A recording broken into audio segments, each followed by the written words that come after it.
Haras up din ni mga idol, oversize na may customer nga patay ba, dako nga babae. Niya gisugdan ko ni og panday mga idol, alas 2:30 na nahuman alas 5:30 ba. Didto man ang tako trabaho sa pikas boss nako mga idol ba niya.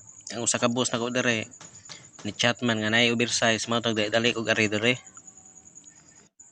Naon ta mi daghang stocks niya, puros man kuan standard, way dako. Ang patay dako man kayo. Pero pag human ni mga idol, balik ra po ko dito kay wala pa sila stocks dito niya.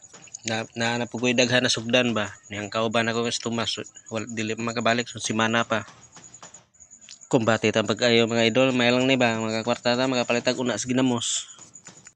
Shout out day ko sa akong mga kauban mga idol nga si Tomas, Tom, Ibtana na ug kay RR mga idol nga chicks boy kay bata pa. Bisag asa nga sityo sa ilang lugar nagi uyab ba. Bata pa ganing kayo daghan na kay uyab samot na mo tiguang. Sa mga nangutana dahil diha mga idol kung unsay pamaagi na mo ni pagtrabaho lungon ba. Pakyaw na yung mga idol binuok ba. Pero ang presyo depende ra po sa pernarya o shop kung tagpila kay usa di mo magpareha god.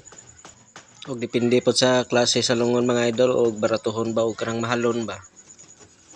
Ang nindot mga idol kung daghang kay ilang pernarya ba kay pakyawan man paghurot sa materyales wala ra kay trabahon makabalhin kas pikas ba.